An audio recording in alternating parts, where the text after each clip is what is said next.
Welcome everyone to the Center for Living Organ Donation's Living Donation Week, Finding a Living Donor session. It is my pleasure to have Afsana and Heather join us today as co-hosts. Thank you so much for doing this today. So today we are going to go through a peer-led interactive session for kidney and liver transplant candidates and advocates. We are going to talk a little bit about the Center for Living Organ Donation. You'll hear some real life stories of appeals. We'll talk about feeling hesitant to go public, what you need before you get started, creating your appeal, finding champions, deciding where to share, and then writing the actual appeal, launching your appeal, and some incredibly useful resources. The Center for Living Organ Donation was created by UHN Transplant, now the Ajmera Transplant Center, in 2018 to improve access to living organ donation for people who need a life-saving kidney or liver transplant and those who want to give the transformative gift of life. We have 3 incredible councils and committees that are full of living donors, organ recipients, caregivers, care team members, and community partners that are key to our success and involved in every aspect of our work. We have our governance committee, our ACB Organ Health YouTube channel advisory committee, and our volunteer advisory council. I would like to start today with our land acknowledgement. I am a white settler. My ancestors are from Ireland and Scotland. And today we want to acknowledge at UHN that the sacred land in which we're meeting on at the Center for Living Organ Donation is the traditional territory of many nations, including the Mississaugas of the Credit, the Anishinaabe, the Chippewa, the Haudenosaunee, and the Wendat peoples, and is now home to many diverse First Nation, Inuit, and Métis people. We also acknowledge that Toronto is covered by Treaty 13, signed with the Mississaugas of the Credit, and the Williams Treaties signed with multiple Mississaugas and Chippewa bands. This territory is covered by the Dish with One Spoon Wampum Belt Covenant, an agreement between the Anishinaabe and Haudenosaunee allied nations to peaceably share and care for the lands around the Great Lakes. We recognize and deeply appreciate the history and connection to these lands and the enduring presence, knowledge, and philosophies of Indigenous peoples living here today. We acknowledge the continuing accomplishments and contributions Indigenous people make in shaping and strengthening our communities. We have a responsibility as beneficiaries to commit to acknowledging and understanding the history and the current experiences of First Nation, Inuit, and Métis people, and for the understanding to inform the work we do at UHN and at the Center for Living Organ Donation, so that first, we can stop perpetuating the damages of colonization, and second, to begin to repair them. Land acknowledgements are just one small first step to doing this work. We are grateful for the opportunity to meet here and reaffirm our commitment to make the promise and challenge of truth and reconciliation real in our communities and to co-create collaborative, respective paths together. We have some remarkable speakers for you here today. I am the Center for Living Organ Donation's Education and Outreach Coordinator, and I am very grateful to say that I am a kidney recipient from a living donor who was my mother 14 years ago. We have Afsana Lalani, who is a nursing graduate and a liver recipient from a living donor, and she'll talk about her journey a little bit. Heather Badnock, who is a communications strategist and a non-directed anonymous living liver donor, who we'll also hear from. We have Maria Moret, who is a registered nurse and a liver recipient from a public appeal that you'll hear about as well. And Janine Johnson, the Green Table Talk host, and she is a kidney recipient from a living donor as well. And now I'm going to pass it over to Maria to tell us a little bit about her journey. Thank you, Candace, for inviting me to share my story. I was diagnosed with an autoimmune liver disease called primary biliary cholangitis in 2019 and received a liver transplant donated from a good friend in 2021. I'm a registered nurse, and never did I think that I would be on the other side as a patient going through the journey of finding a liver donor, but I did, and I am here to inspire you through my own story. This slide shows pictures of my 1-year liver anniversary celebration. I presented my living donor with the Trillium Gift of Life medal in front of my family and friends that all helped me through my journey. They were my champions, my advocates, and circle of support. It was also a fundraiser to give back to the hospital and disease association. This was a happy day for me. It meant that I had overcome many obstacles from disease to transplant to recovery. As I waited and worried for a deceased liver donor, a pre-transplant doctor recommended I consider a living donor. I had no idea how to start or how to put energy that I didn't have into finding someone who would be willing to give me 60% of their liver. Being a pretty private person and being someone who is usually in the helper role mode, I found it difficult to reach out and ask for such a personal request. It's not an everyday topic of conversation.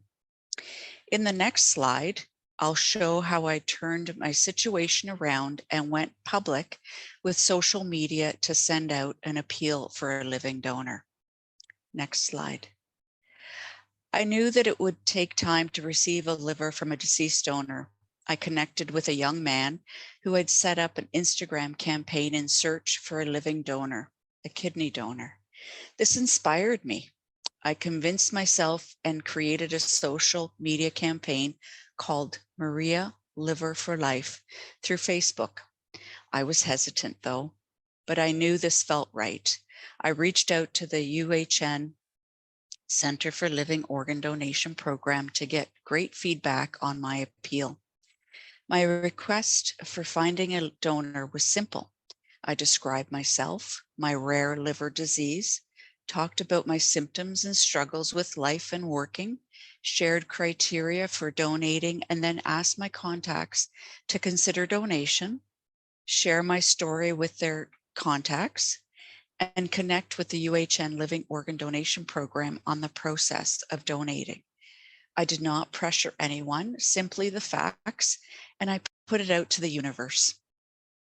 Surprisingly, within a few short weeks, I had 6 people registered that included friends, acquaintances, and strangers. I quickly learned the power of social networks and storytelling. In this session today, you will learn about a template for your own search. Next slide. These pictures are of my road to transplant and immediate recovery. I am so thankful to my hero.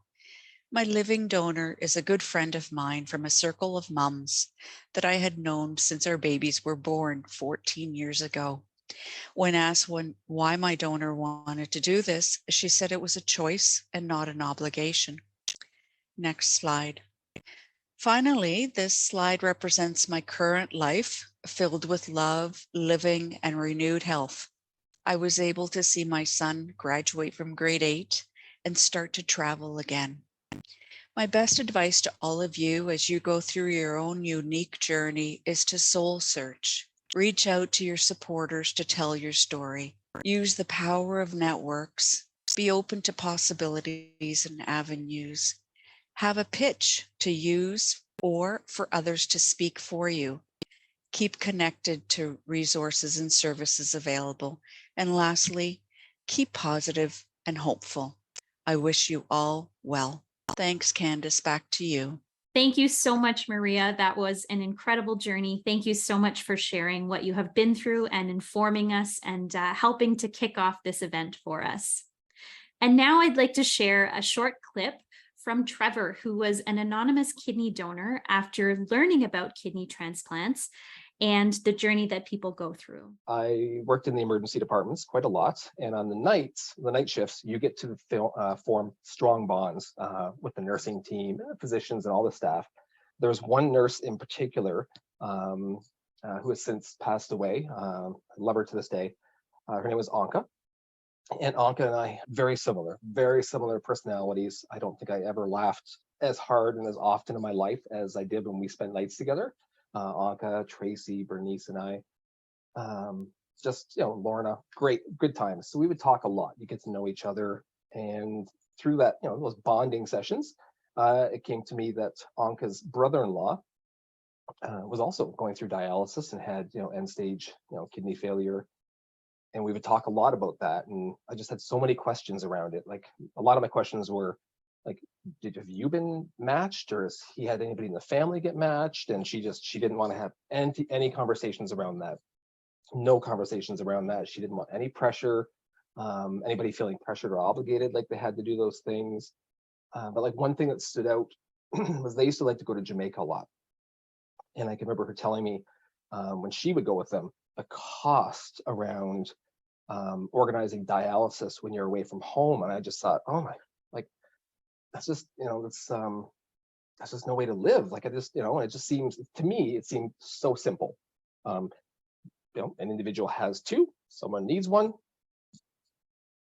give it to that person. I mean, so we talked about it ad nauseum all the time. And then I kind of made a decision. I mentioned it to Francesco, my partner, that this is something I was interested in.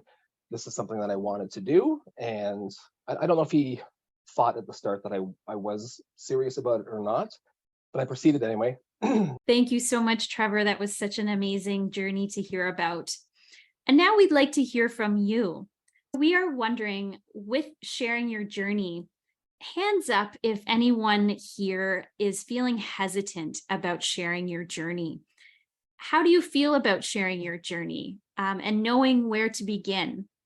Is anyone here hesitant or not quite sure where to start? I know I was. Afsana, yourself as well? Yeah. Today, what we're going to go through is some of these steps to make you feel a little bit more comfortable. And we are wondering where you are in your journey on this path.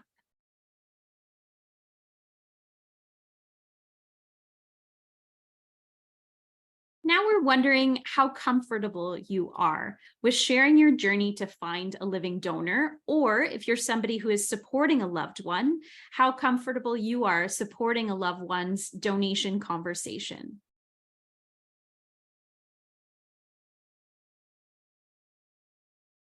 We're also wondering at this stage, what level of public are you feeling comfortable with?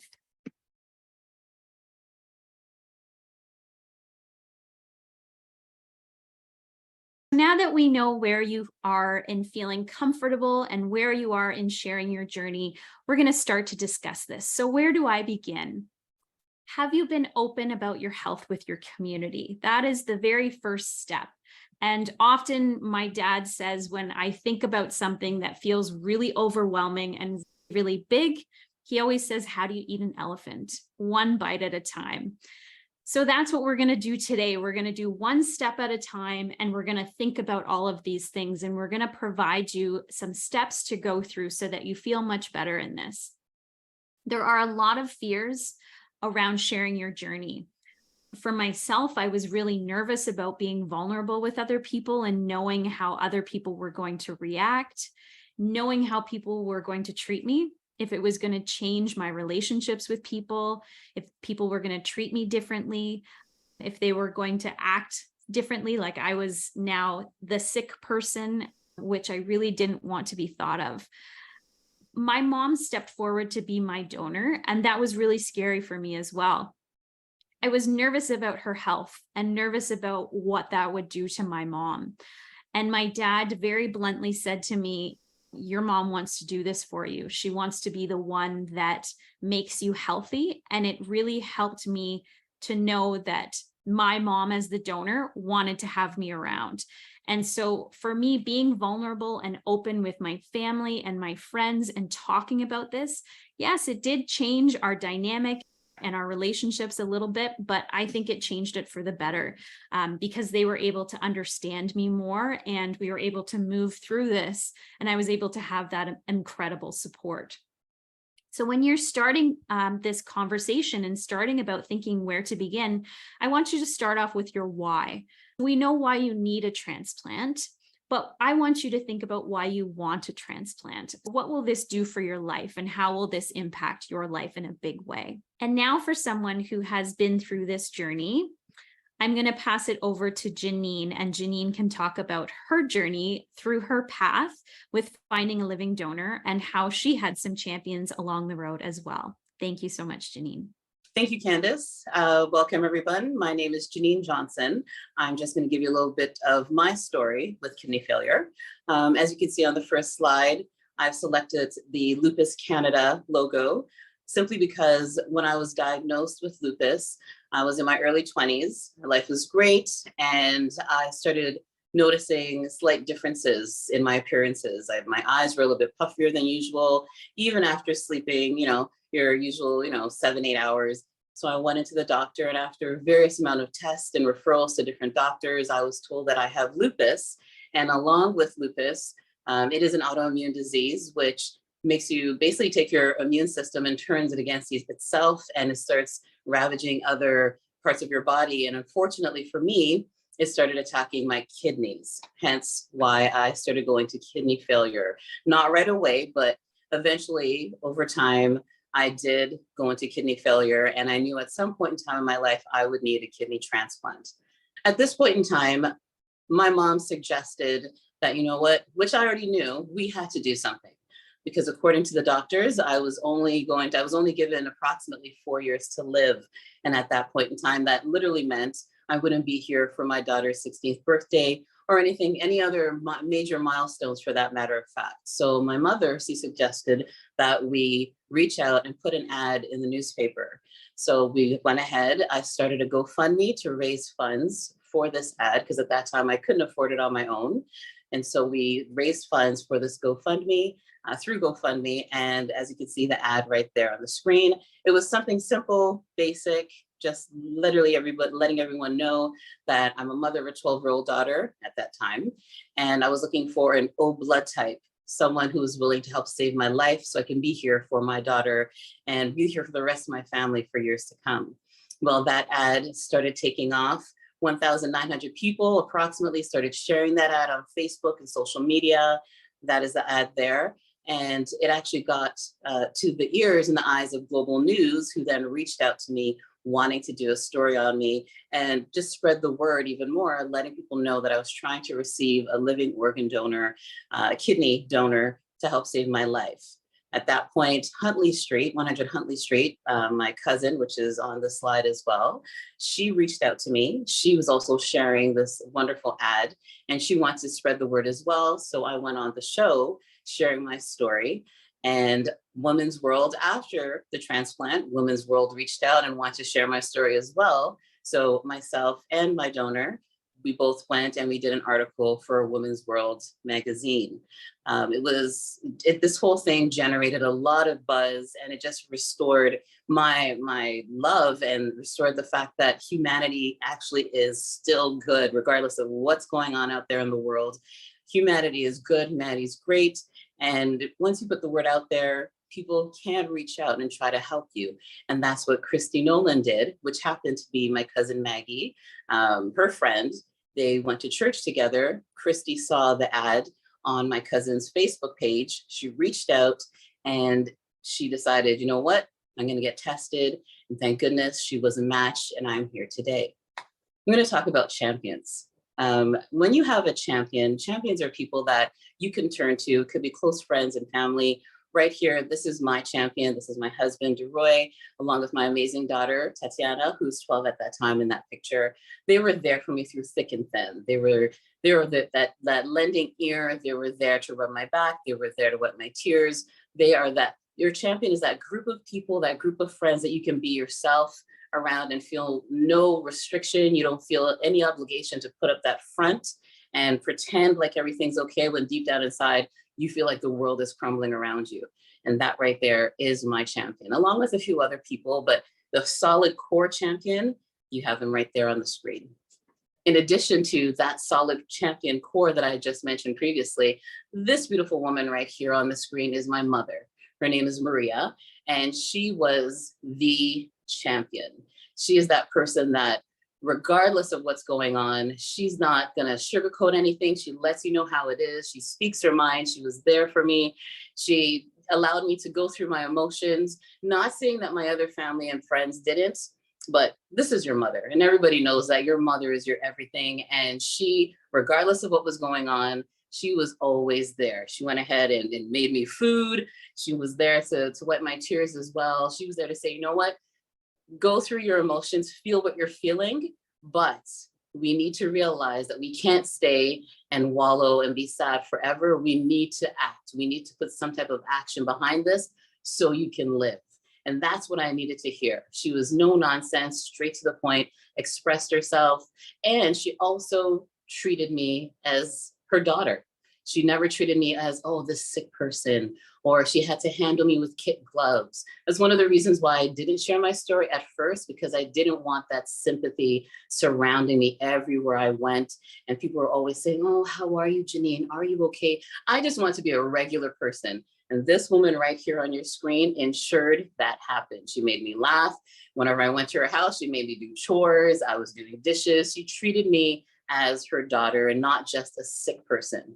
And that was very important to me. I wanted to feel normal, even though we knew there were health issues going on and I was sick. She treated me just as she would normally, as if I wasn't sick. And that's why I have this slide specifically geared towards my mom, because she was that ultimate champion for me. So if you have someone in your life, or even a group of people that is that ultimate champion, someone that you can turn to, or that group of people you can turn to in your time of need, that they're no nonsense, they have your back, they tell you as is, they're there to comfort, they're there to uplift you, they're there to hold your hand.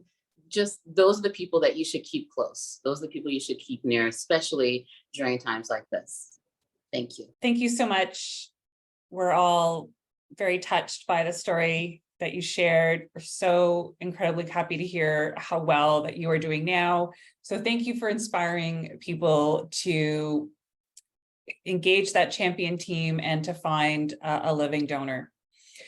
Speaking as a living donor myself, may I say that it's been 5 years since I gave, and it's still absolutely one of the best decisions I've ever made.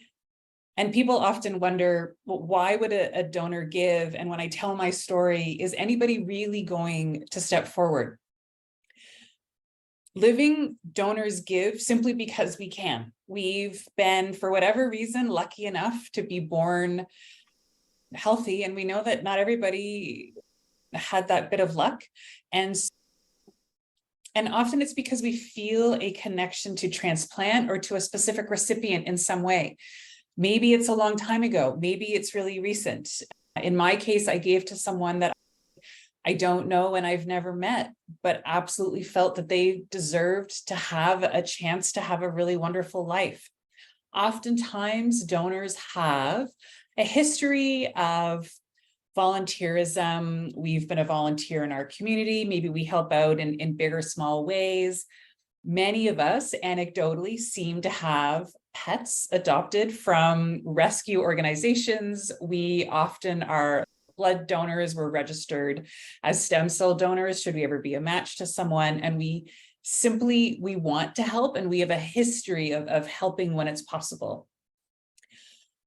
We will share research with you shortly that actually demonstrates that people who give organs to strangers, living donors who give to strangers, are in fact wired differently. So I like to joke, and we're going to talk more about this, but I like to joke that I'm not actually in charge, that my giant amygdala is making all of the decisions and is in charge of what happens. Ultimately, being a living donor is a gift to me to have that experience, because to be a part of saving someone else's life is an incredible experience. And I like to say that, in fact, as the donor, I had the easiest job because I took a nap while the surgical team did all of their incredible work. So to talk a little more about how it is that we're wired differently, this is research done by Dr. Abigail Marsh and her team at Georgetown University. And they have done surveys and also functional MRIs on the brains of people who have given kidneys to strangers, and in the opposite end of the spectrum, also psychopaths. And so her research started looking at psychopaths and their brains and how they're wired, and wanted to find the opposite end of the spectrum, and decided that would be someone who had given a kidney to a stranger. And what they found is that on average, the amygdala of a person who gives a kidney to a stranger is 8% larger than the average amongst the population. And why this is significant is because our amygdala is where, in part, we detect fear and distress. And so the theory is that with a slightly larger amygdala, we're even more likely to pick up on the fear and distress of others and respond. So here's a great video. Here's some news coverage of Dr. Abigail Marsh discussing her findings and her research. People who give away their organs, living donors, may actually have different brains. I'm a living donor. I gave my brother a kidney not too long ago, and I had my brain scanned recently at Georgetown University to find out more about how I'm hardwired. This is Abigail Marsh. She's a neuroscientist and specializes in the science of kindness. They're measuring the size of my amygdala, the part of the brain responsible for emotions like fear and empathy. In her research, Marsh found that the amygdala in anonymous kidney donors is 8% larger than the average person. Can you share what the brain scan revealed, or what my brain scan revealed? Yeah, you have a very big amygdala. I do? Yes, quite big. Was it big? That was going to be small. Oh my God. I was a little bit like, wow, that's like one of the biggest I've seen. Wow, Heather, that was so interesting and so cool to hear about Joanna's brain size as well. What amazing research. And now it is my great pleasure to introduce you to Craig Satie, who donated a kidney to his brother and spoke about his journey a little bit. To share our experience, share my experience as a donor as well, and how that went for me. I think also being a First Nations person as well, sharing that part of the journey as well, because sometimes experiences in the healthcare system aren't always the best.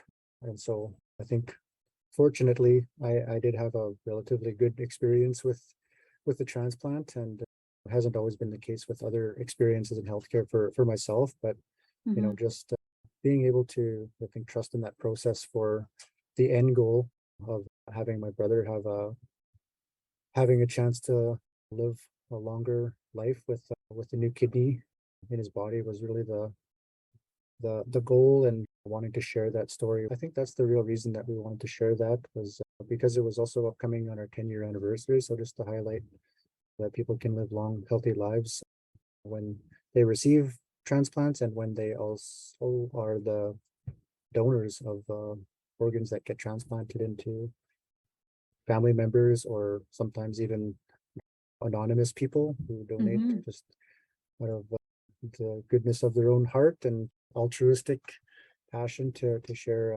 a kidney or a part of their liver with somebody else is a pretty amazing thing to do. I think anonymously, I know that's a much different journey, and so hearing some of those journeys through the campaign is pretty cool to hear about as well. And now I am going to pass it over to Heather. Thank you so much, Candace. Thank you also to Craig for being willing to be so open about your journey with everyone who joined us today. So you might be wondering, because this is why we're all here, who can be a living donor? For those of you who are searching, it's good to know that most living organ donors in Canada are not biologically related to their recipient. In fact, you don't need to be a relative, you don't need to be the same ethnicity. You may see that in different pieces online, and that's because it matters for stem cell donations, but not for organs. You are most likely to find a living donor within your extended network. And when we say extended, we really mean extended, right? So more than just the friends that you see regularly or your current colleagues. Think about people that you used to work with, used to go to school with, all the different professional organizations and groups. And Candace is going to walk us through how we think about this. So when you reach out to your extended network, public appeals can help. The criteria for living organ donors is different than for blood donors, which is helpful to know. So a person who is not eligible to donate blood may still be eligible to be a living organ donor.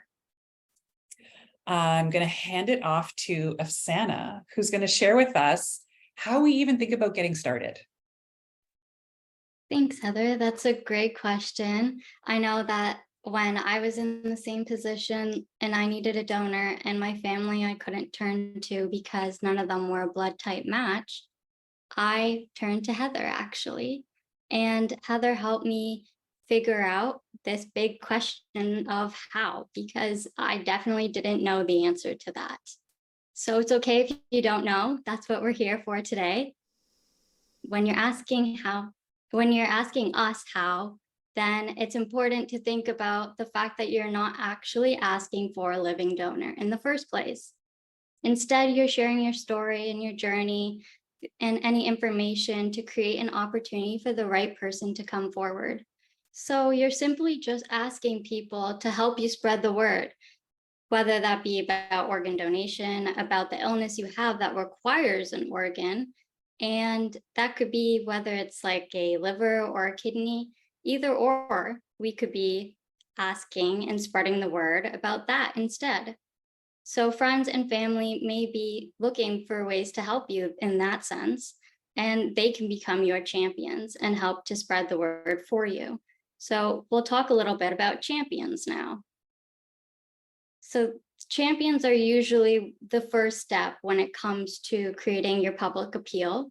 You want to create your team of champions first, whether that be friends, family, or your colleagues supporting you. You want to make sure you look for people or a person who's comfortable in sharing your journey and story, who's good at writing, and who is good at social media. They know how to use it and how to navigate the social media world, and someone with media connections and who is comfortable contacting like newsrooms, for example, like CBC News, CTV, CBS. There are lots of them out there that you could reach out to spread your story even further. For me, I had Heather as one of my main champions, and she was able to help me share my journey and my story on Facebook. And then I also had my older sister who helped me as well, because she's a great writer. And so she edited a lot of my posts when I needed help. And then I had my friends and my younger sister as well, who were both good at social media and media connections. So that brings me to the point that I had an amazing friend who had a very wide media connection and network. She had a big number of followers on Instagram, Twitter, to the point where if she shared, I knew that was going worldwide. So when she did share, she became one of my champions.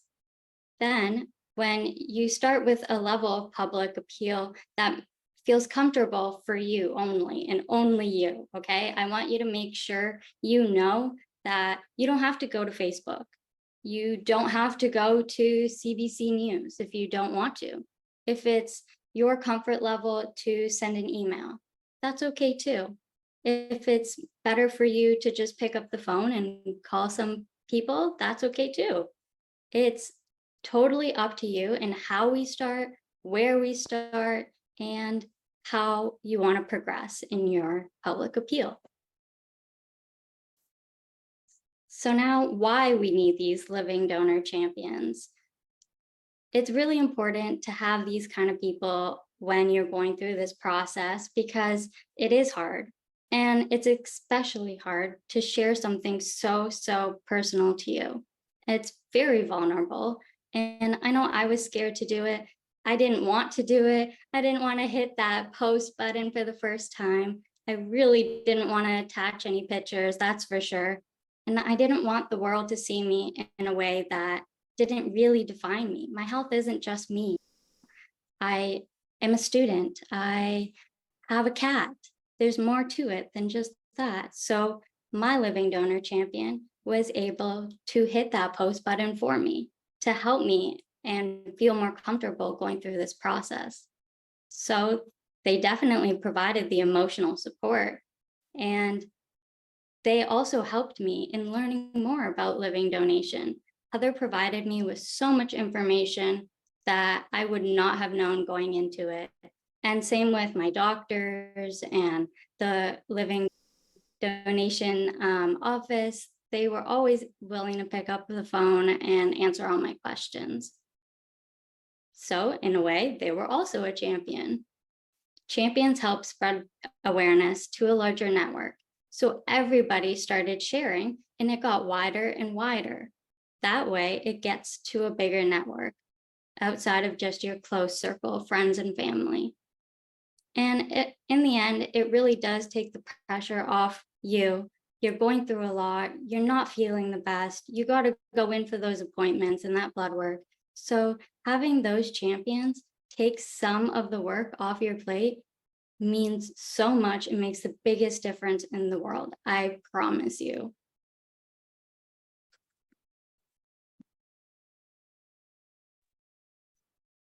So once you are all set and you are ready to start your campaign, what we want is for you to get some information from your transplant team before you decide to launch that campaign.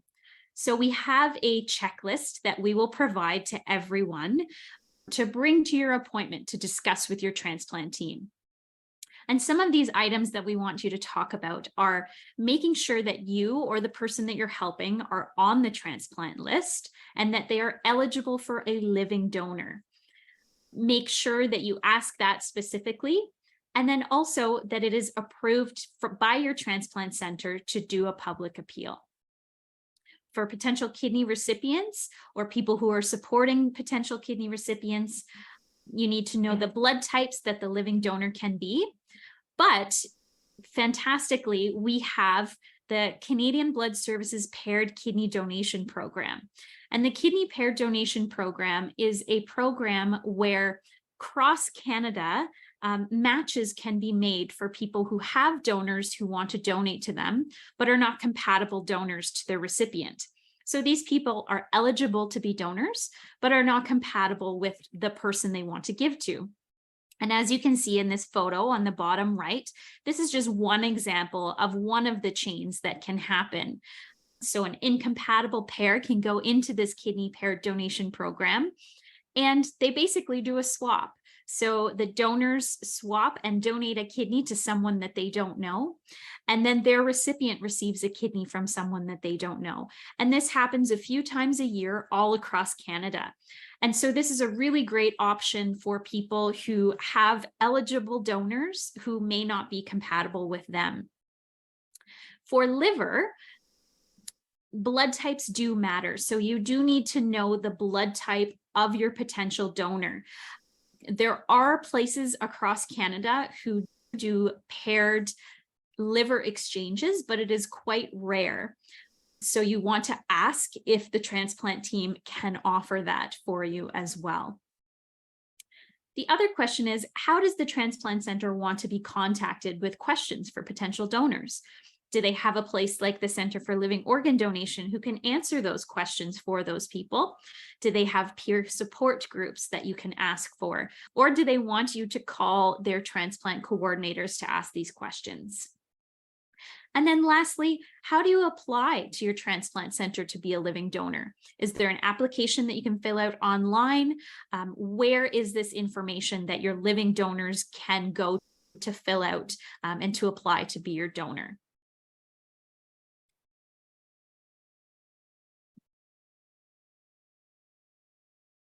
And next, I'm going to hand it back over to Heather to talk to us about key messages. Thanks so much, Candace. The information that Candace is suggesting that you confirm and get from your transplant team before starting your appeal, regardless of how public or private it is really essential to then developing the most important points that we want people to remember. So this is where my experience as a living donor comes together with being a communication strategist, because we think about what are our key messages. If we had a limited time with someone in an elevator, what do they need to know in order to think about becoming our living donor? So we think about when we talk about media, we talk about don't bury the lead, right? Get that really important key information right up front, and then go up to telling your story, go on to tell your story. So the fact that you need a living liver or kidney donor. Also critical, the blood types that you can receive from, and that includes if all blood types can apply, for example, if kidney pair donation is something that you are considering.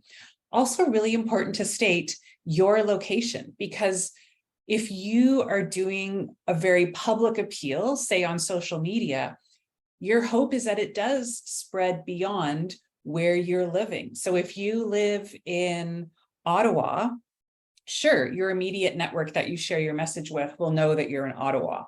But the hope is that in fact it spreads beyond. So be clear to say it up front, I'm in Ottawa, and then the center's locations. And I'm looking for a living donor to give at Toronto General, at the UHN Center. And then you want to be specific with some information about the organ that you're looking for, right? So many people do not know that you can be a living liver donor at all. And a key part of this is that the liver can grow back. Or if you're looking for kidney, making sure to say that we have 2 kidneys and a healthy person can donate 1.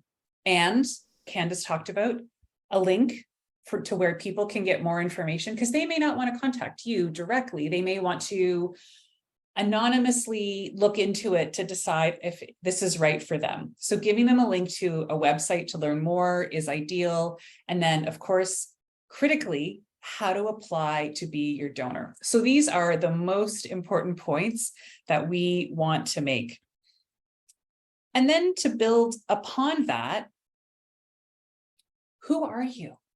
People give when they often feel something of a connection to the person. And so it might be simply that you live in the same town.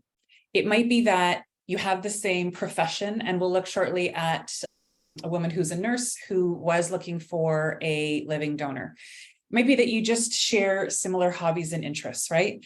And so in filling in the rest of your appeal about yourself, you're talking about who you are, what your hobbies and interests are, where you've worked, also explaining the impact on your life of not being right now. And I really appreciate what Afsana said earlier about being sick does not define who you are. She is so much more than her illness. She's a graduate of nursing school. She has a cat. She has a very loving family and supportive sisters. And but also it helps to also explain to someone what you're looking forward to past transplant.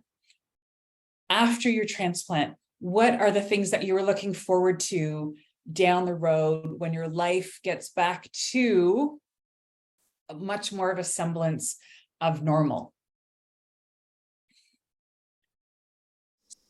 And we have templates to help you think about how to bring all of this information together.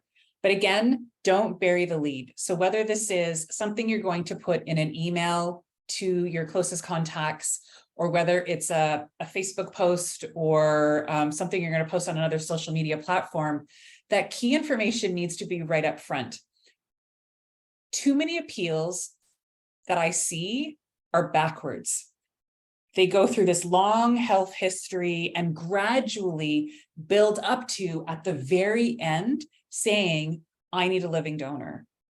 You may have lost people by then, and people who already know that you're sick might not actually continue reading to the end to get this new and critical information that you want them to have, that you need a living donor. Also, if you're posting on Facebook, for example, you probably know that the text gets cut off after the first certain number of words. You want all of these key messages above where it gets cut off.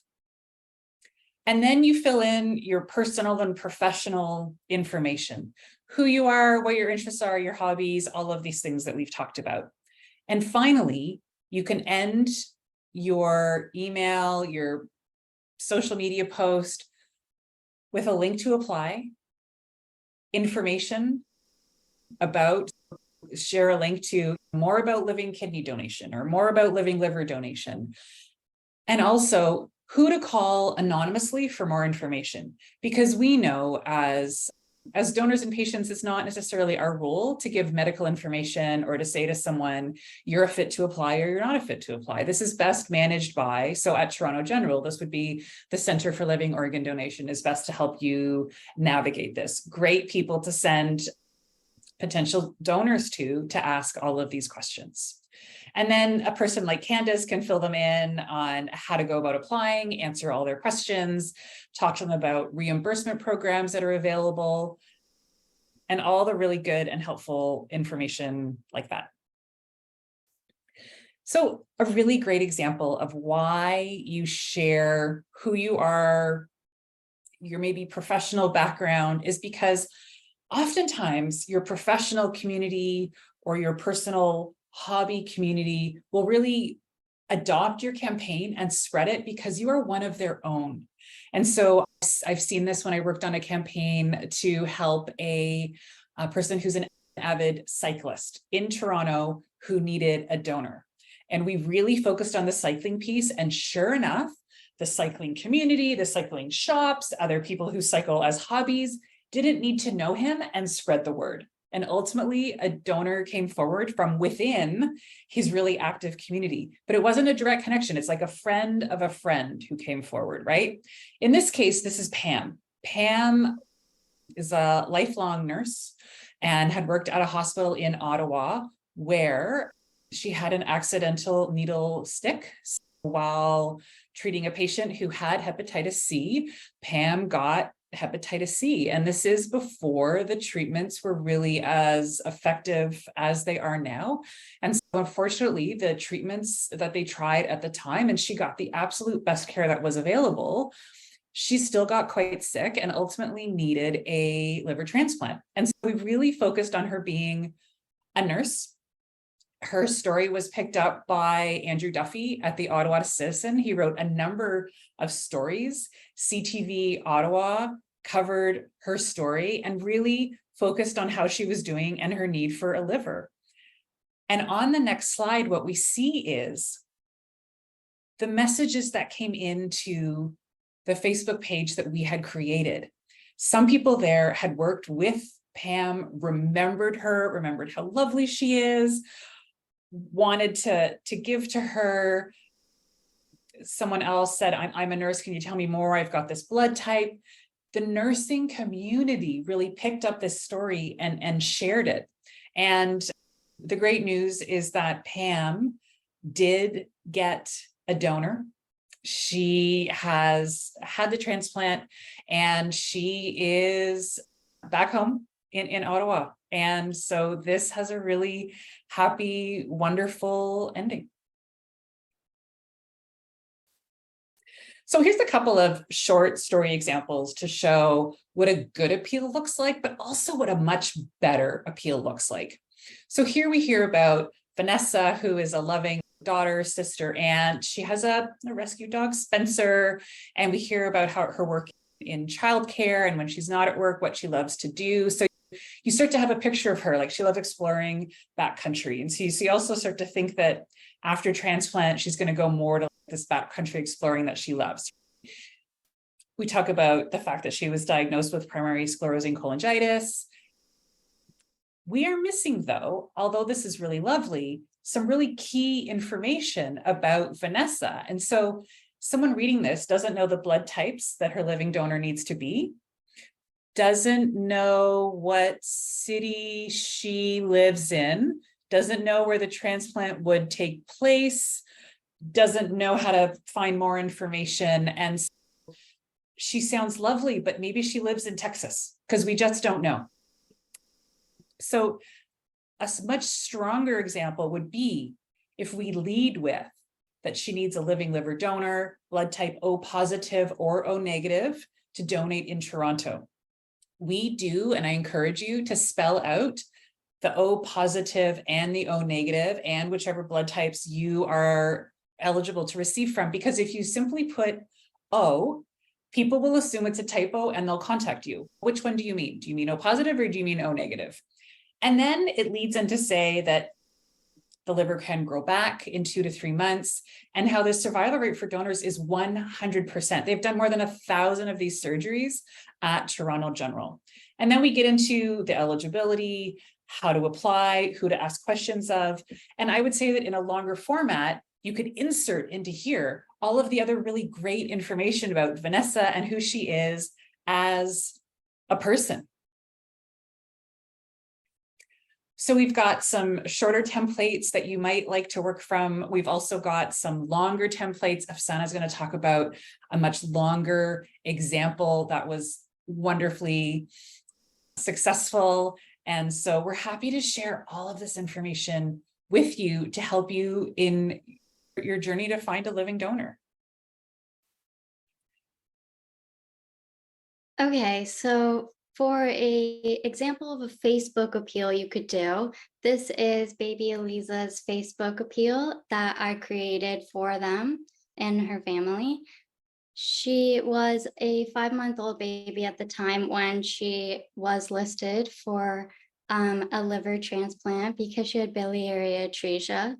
And she was getting sick pretty quickly. So we whipped up this page for her and we followed the same steps that Heather just went over, where we included everything in the text proportion. We made sure not to bury the lead, and we included some pictures. So here you can see the breakdown of the text we put there, and the lead is highlighted at the beginning where it tells you what illness she has, what organ she's looking for, and her blood type as well, and that it will be at Toronto General Hospital. And then in the second proportion of the text, you can see her personal story. We write about Eliza, and then we write the little description about who she is. And even though she's a 5-month-old baby, look how much we were able to fill out for her. Because she has a family, she has a personality, she's hitting some milestones already as a baby. We have some things we can fill in. And then on the other side, you can see that we just continue the text over there where we have the call to action and the resources. So one thing I wanted to point out here is that we actually inputted all of the links for, first of all, the transplant page online where you can read more information. And the second link is the PDF that is the exact form to apply to be a donor. And then in the second half of that chunk, you can see the resources where we put the Eventbrite for the monthly sessions of information that people can attend and the date of when it was, plus some information on the financial component of being a donor. And then at the very bottom, which we didn't include in this post or this screenshot here, we also put hashtags. So we say thank you and then hashtag this, hashtag that, hashtag this. It's quite a bit of hashtags actually, but they're important. And I wanted to stress why they are important because on social media, they can enable your content to be found by the right people, the people that we're trying to attract to our posts, like people who can potentially be donors or champions or somehow help raise more awareness for your cause. So they help your content be found by the right people, but also they drive the traffic accordingly. So it can boost those views, likes, shares, and ultimately get you the donor you need. Then as you can see here, you can go into your Facebook page and see the actual stats of each post. It'll tell you the post impressions, the post reach, and post engagement. The most important part here that I would want everyone to look at is the link clicks that we've circled there. That's important because it tells you exactly how many people actually click those links that I pointed out earlier, whether that be the programs page where you can find more information or the application form that we put in as a PDF file. So both of those links are very important and it could indicate more because comments don't say as much as we really need them to say. This is an important number that we can actually put a value and meaning to. So make sure you pay attention to your link clicks. So now I'll pass it over back to Candace to talk about who to share with and how to decide that. Wonderful. Thank you so much, Afsana. And what a beautiful campaign, and what amazing work you did for baby Eliza and her family. And so happy to know that baby Eliza has a liver transplant and that she's doing well and she's able to continue with all of those incredible milestones and have those really beautiful moments with her family. So thank you for doing that. I'm going to talk a little bit about who to share it with. And for you, this is unique and individual for who you are and how comfortable you feel. So you can share it with the smallest group of people that you would like, or the largest group. But the more people you share it with, the more people will hear about your story, know about your journey, and the better success you could potentially have in finding a living donor. So often we think about, when we sit down and think, who do I know? Who could I share this with? We think about our friends and family and our closest network. So that number one circle, the people that we see every day and that we tell are meaningful and benign things about, I had peanut butter toast for dinner, or I'm engaged. So that's our first circle there. And what we want you to do today, and when you're thinking about your campaign, is move outside of that box, because there are so many people in your network that you may not think about who could potentially be your donor. And what I always tell people is, you never know where your donor is going to come from. The wider the circle you can expand to, the more potential you have in finding your living donor. So there is that number one circle with your close family and friends. And then that next circle are your neighbors, your coworkers, your extended family. So one step outside of your closest people. Next, we want you to think about your community members. So who are those people that you may play sports with? You may see in faith communities. You may see them during the weekends. You may enjoy a local restaurant that you know really well, or you may also go to the same hairdresser for 15 years and know that community really well. So who are those community members that you have a connection with, but may not know what you ate for dinner? Next, we want you to think about the largest network, and that network is the social network. Alumni groups, social media. These are groups that you may not connect with very often, but have a connection with you. And as Afsana stated, once you have that post and you're ready to share that campaign, those champions and those people on social media are able to share that for you and grow that network much bigger, like we saw with baby Eliza's campaign, of how many people it reached because they were promoting that on social media. So we may think about, when we're trying to find a donor, that there's only a small group of family and friends that we can reach out to. But we want you to think about this large group of people that you can share with. And what we're going to do now is show you a couple examples of success from that extended network, and why sharing your story widely with your past and present networks can be so successful. So as you can see here, there was a gentleman who shared his need for a transplant, and a classmate from 50 years prior who he barely knew answered the call, and they went through that process together. Also, a hot dog stand owner and a customer went from being strangers who just exchanged money and hot dogs to actually being partners through this journey. And he donated a kidney. And how incredible is that a hot dog stand owner donated a kidney to one of his customers? Like I said, you never know where your transplant is going to come from and where your donor is going to come from. Another example is Claudia. She had polycystic kidney disease, and she was looking for a kidney transplant. And she shared this need with her church, and her youth minister actually made a social media video that went across the globe, even as far as Asia. And she's in Toronto. And so this video was seen And people stepped forward to become her living organ donor and donated a kidney to her through this remarkable network of her church community. She's 5 years later and doing incredibly well. And like I said, again, your donor could be halfway around the world. Again, often, like I said, there are so many people out there that you are connected to, from our small community, like our family and friends, to our larger community. And so we wanted to give you this example of 100 people that you may not necessarily think about on a daily basis. Your dog groomer.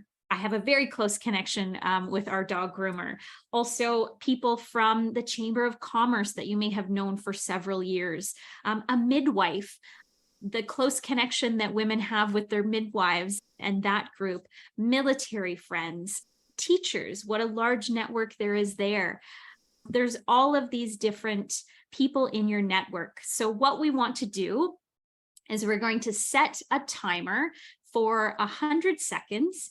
And we want you to think about all of these people that could be in your network and take just over a minute and a half to scribble down some of these ideas to get your brain going and making you aware that it's not just your tiny network that we have in our heads that we think is available, but all of these incredible other people who are part of your journey.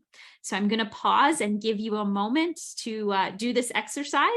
And we will also provide you with this list at the end as well as an attachment, so you can remember some of these people to think about as well.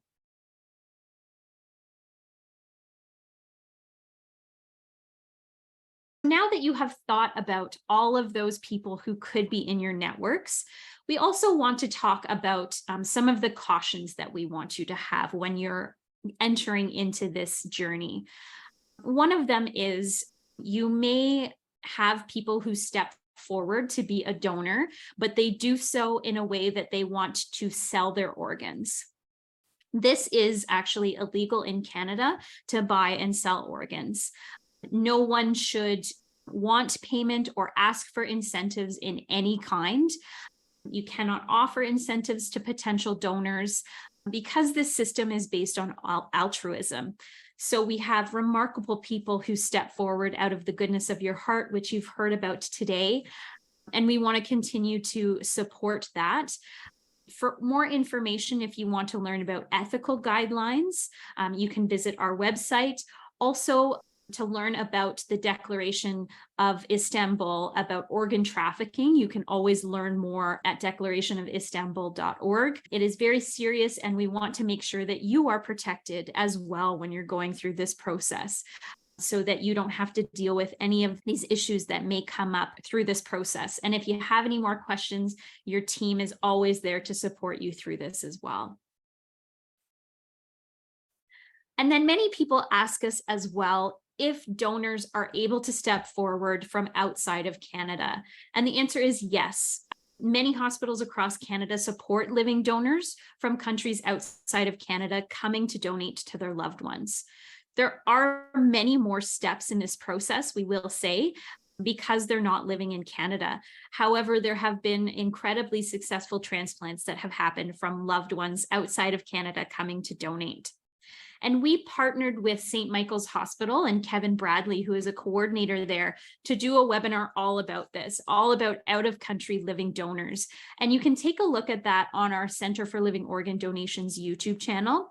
And our YouTube channel is at givelifeUHN. It's a very in-depth process that Kevin walks us through about all of the steps. And you also actually get to hear from people who have donated and received transplants from loved ones outside of Canada. So take a look at that if you're interested as well. Next, I'm going to talk about asking the experts. We do not have all of the answers as recipients or donors, so we always tell people that potential donors can learn more and ask questions by reaching out to the Center for Living Organ Donation, to the Ajmer Transplant Center at UHN, or to your transplant center, whichever one is local to you. That team can walk you through all of the medical advice, all of the questions that you may have, and can make you feel much better about this process because they are the experts. When you're going through this, you will have people who will ask you medical questions probably about this process. We cannot give medical advice about applications or donor criteria as recipients or as somebody who is posting on behalf of someone.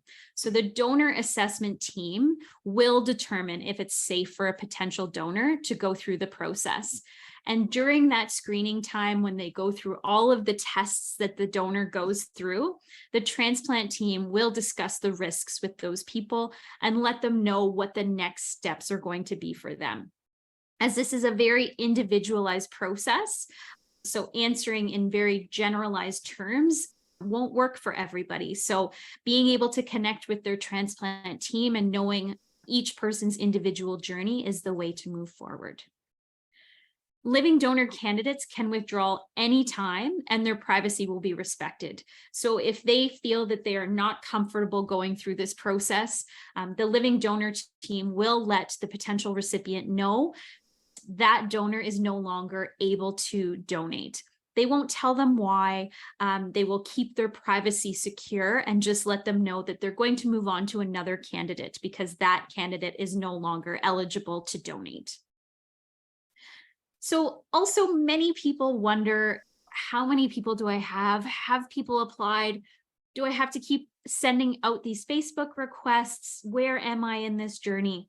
So many transplant centers cannot share how many potential donors have applied.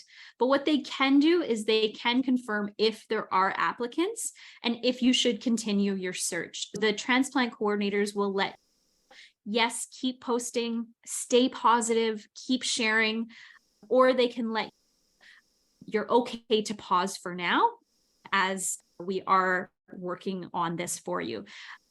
They can let you know that kind of progress, and you can always reach out to the Center for Living Organ Donation if you have questions about that as well.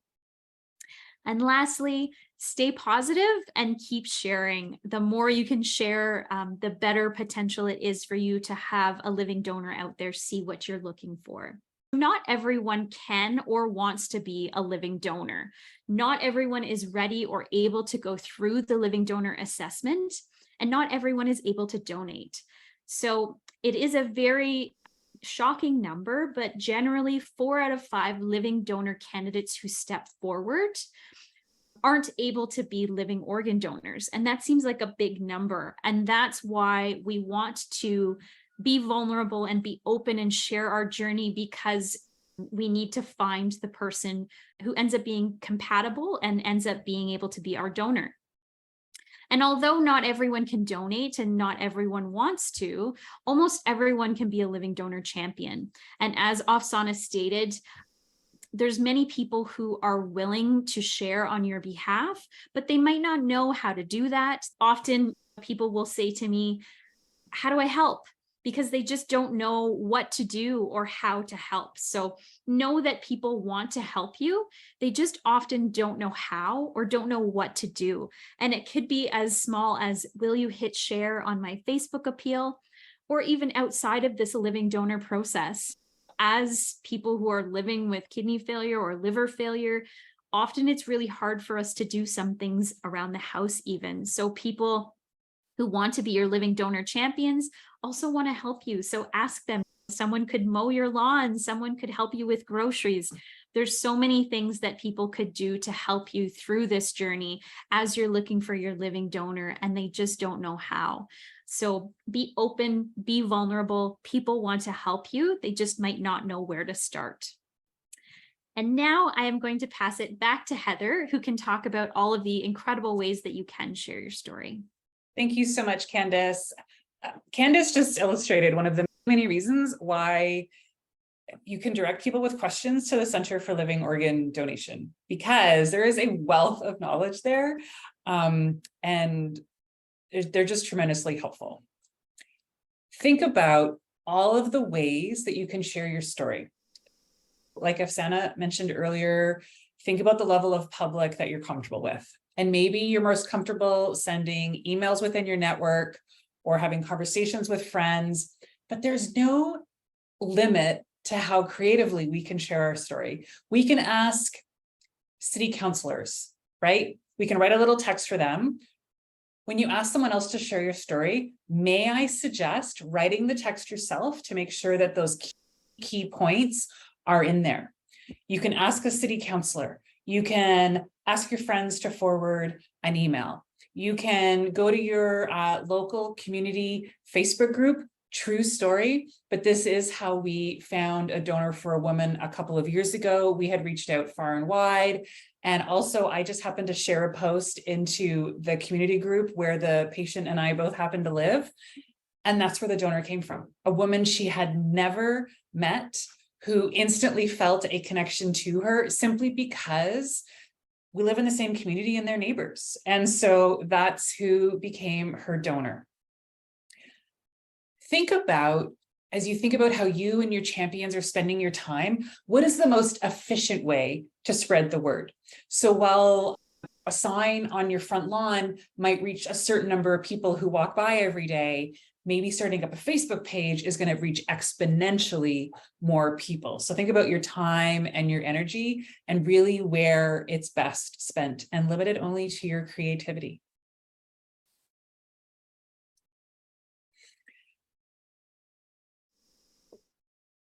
Some pros and cons to being more public or more private.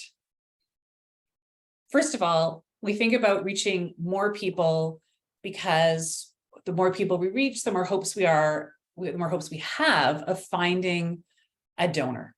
And using any number of social media platforms has very little financial cost unless we pay to boost things or to place ads. And the sharing is so straightforward. Plus, your fellow transplant community members, if they see the post, we will all help share it and spread the word, because the transplant community is a very supportive community. And while we haven't talked specifically about making media pitches, journalists are looking for stories to tell every day. So calling a newsroom, sending them your story idea, giving them permission to tell your story can reach potentially hundreds of thousands of people in one story. So they welcome phone calls with story ideas. We don't have to be scared to call newsrooms. But there's also some things that you consider for yourself in terms of your readiness around the level of public. And so when and if you go public, you get to choose and you have full control about how much you share. And also make sure that anybody who is your champion knows what your boundaries are. So you may want to do a public appeal, you may be ready to put your story out there, but your preference might be that you don't share what your underlying liver disease is. And I really appreciate Afsana's point. She is so much more than her underlying health condition. And so maybe she doesn't want that to be the focus, because this is your private medical information. And once it's out there, you can't take it back. Also think about how much family information you want to share, or how much your family wants shared about themselves. Maybe your children want their faces blurred out. Maybe you want to blur their faces out. Always know that no matter how public you go, you are ultimately always in control of how much you share and your personal information. This is completely up to you. Candace, I think you've got a few more thoughts on this topic. Handing it back to you. Thanks, Heather.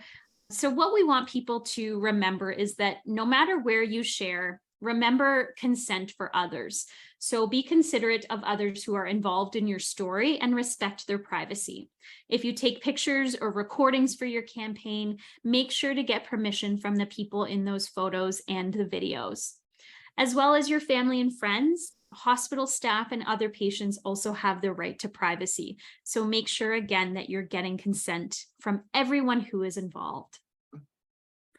And then if you do receive a transplant from an anonymous living donor or a deceased donor, we protect the anonymity of these donors. So please respect the privacy of those people involved. Generally, people are really excited that they've been through this and they're so proud and so happy that this has gone on. So rather than sharing the date of your surgery, we often recommend that you do it in a more general term.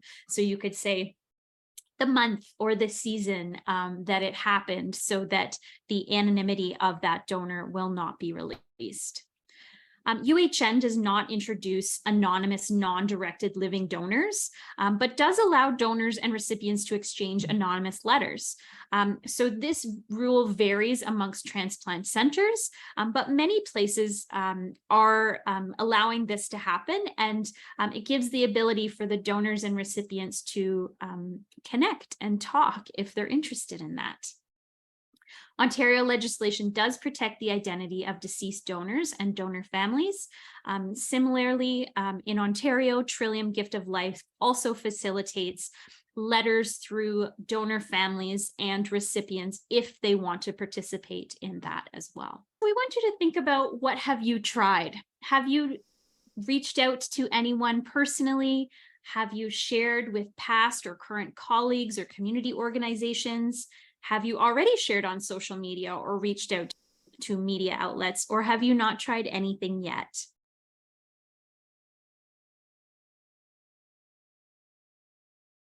When we think about all of this outreach, we want to set you up for success. So I'm going to pass it over to Heather to talk about how we do that. Thank you so much, Candace.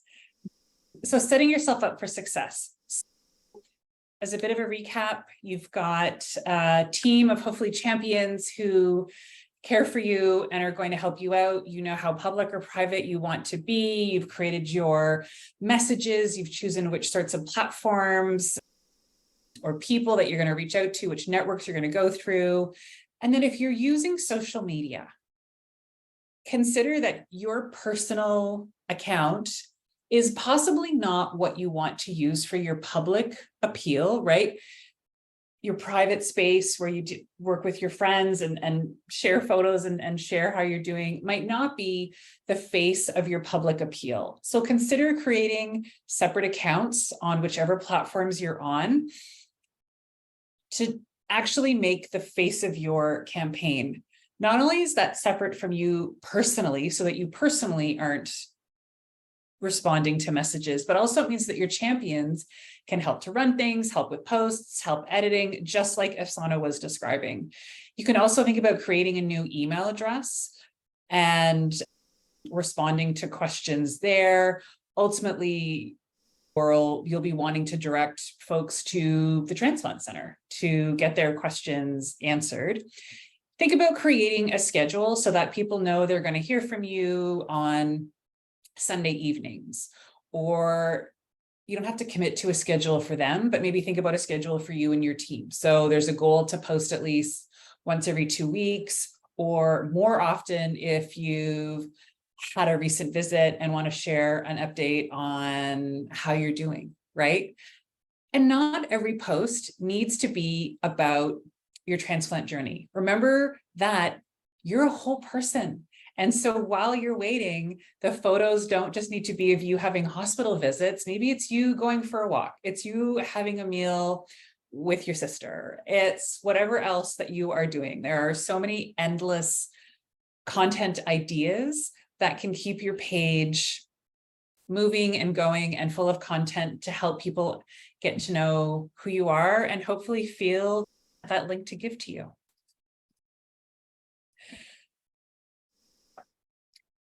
Get your story out there. Stay positive. Encourage everyone to keep sharing. Be inspired by other people's stories. Check out other people's pages. Notice how they're running their appeals. Share stories with them behind the scenes. Many of these pages doing public appeals are actually quite collaborative. Transplant community is super, super supportive. Let your champions know and your network know how they can help you. It's often by sharing, but if they have a network that they can tap into, if they have a journalist that they're friends with, if they have a newsroom they're comfortable contacting, if they're great at taking pictures, whatever the case may be, right? Let people know how they can help. When you're not feeling well, people often don't know what to say or what to do. And if you say to someone, could you help me with this specific thing? They will often leap at the chance to help. So not everyone can be your living donor, but there are so many people out there waiting and willing to help you, probably more than you realize. So make sure you tap into that. And finally, we wanted to remind you, tell your story. It's not an ask, it's your story. And find some advocates and champions to help spread that story. You have Heather and I making campaigns for other people who need the help, or Candace providing amazing and a huge amount of information for people who are looking to donate, who need a donor, who are pre-transplant. Make sure that before you start, you get the facts from your transplant team. Blood types you can receive from,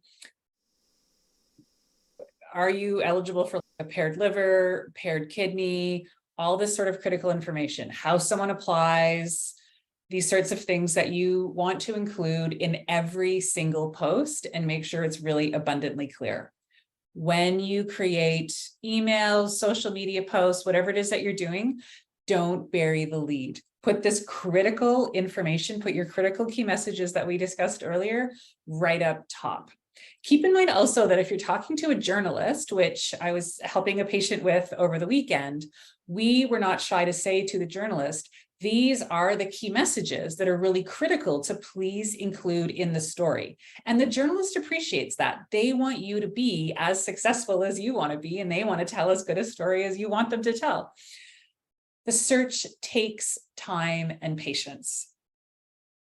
You're going to launch the appeal. It's going to take time to create before you launch. Then you're going to launch and you hope that the word will spread. It may or may not happen overnight, and probably not.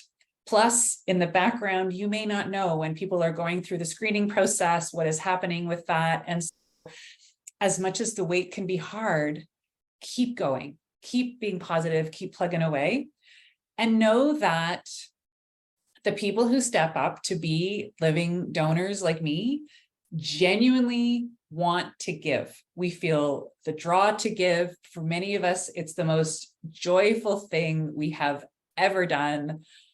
I would donate a chunk of liver once a year if I could, no joke, because to this day, it feels amazing. Incredible. Thank you. And like we've said today several times, there is a community of support here ready to help you. So whether it's your close family and friends, whether it's those champions, whether it's your greater network, or it's those of us who are here today with you, they are ready to help you. All you have to do is reach out and know that you are worthy. Oftentimes it can feel really difficult to go through this process, and it can feel like you may not want to put somebody else in this position to do this for you. But like Heather said, they want to do it. They're happy to do it. It makes them feel as good as it makes us feel when we receive as well. And from my mom, she often says, like Heather said, she would donate a kidney again if she had more of them. So know that you are worthy. You are worthy of going through this process, finding a living donor, and having the beautiful life that you have always wanted to have. So try to stay positive and keep that in the forefront of your mind.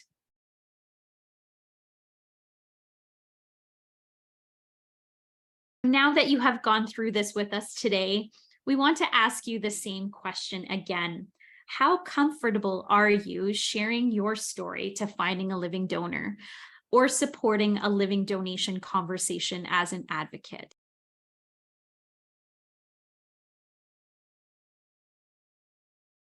We hope that through today we have made you move closer to feeling more comfortable, whether that is one step or multiple steps. We hope that this helps you in feeling more comfortable to find that living donor and start sharing your journey. We'd also like to know at this stage, what level of public are you feeling comfortable with? Are you comfortable speaking with your close family, sending an email, doing a public social media page, comfortable with a media interview, or not comfortable with any of them still?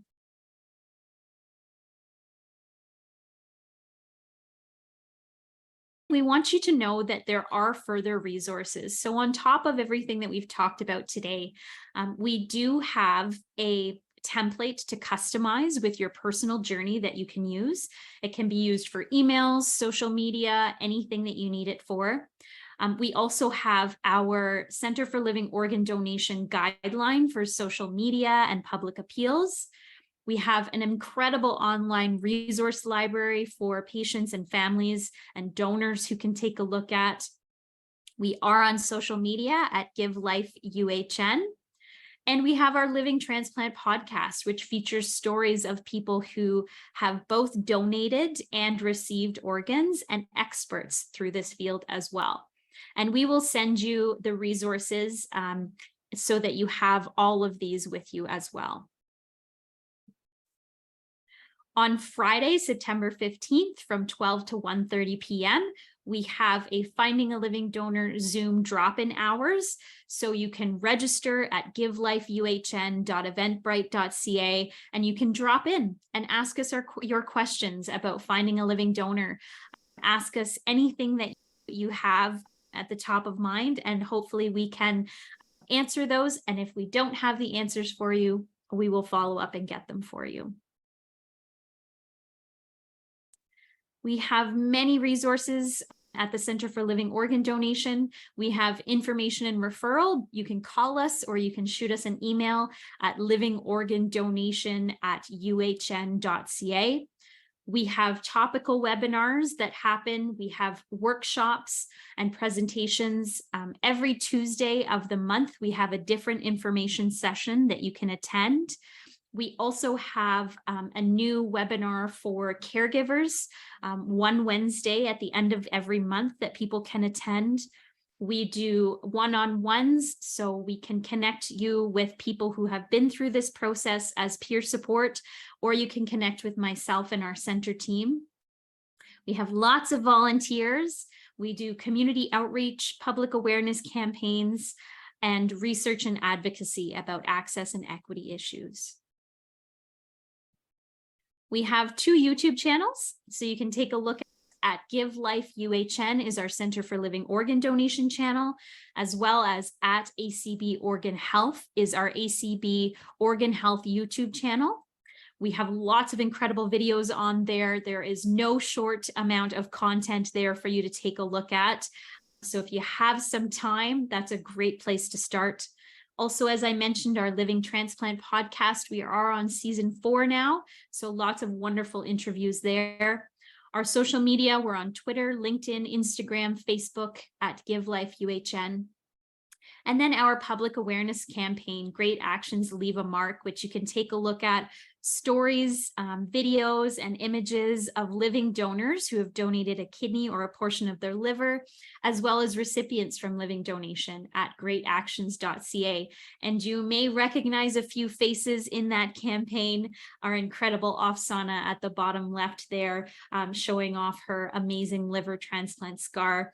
We now have coast to coast representation. So we have stories from BC, from Ontario, from Manitoba, from Quebec, and Atlantic Canada as well for you to take a look at. Lastly, we have some partner resources from Canadian Blood Services. They have My Transplant Coach videos, as well as their kidney paired donation program that you can take a look at. They have an international living donation storytelling project, and they have brochures about living transplant in 10 different languages, as well as living kidney donor brochures, advocacy toolkits, and much more that you can take a look at blood.ca. And finally, here is our contact information. So if you have any questions at all, you can reach out to us. If you want to speak with Heather or Afsana, we can put you in touch as well. And we are so incredibly grateful to have you joining us today. Thank you so much to Heather and Afsana for being incredible champions through this journey. And we hope that you found this informative and inspiring. And we hope that through this process, you can feel more comfortable sharing your journey to eventually find a living donor for yourself. Special thanks. We are so grateful to our donors, our partners, our volunteers, committee members, and generous founding supporters, Kearney and Cahill families, the UHN Foundation. To learn how you can support the center, you can visit uhnfoundation.ca/living organ donation. And now we will have some feedback that you can fill out and let us know what you would like to see more of, what was interesting to you, and what was most beneficial for you. Once again, thank you so much for joining us today. Thank you, Heather and Afsana, for the incredible information that we had today. And if you have any questions, again, please feel free to reach out to us. And happy Living Donation Week.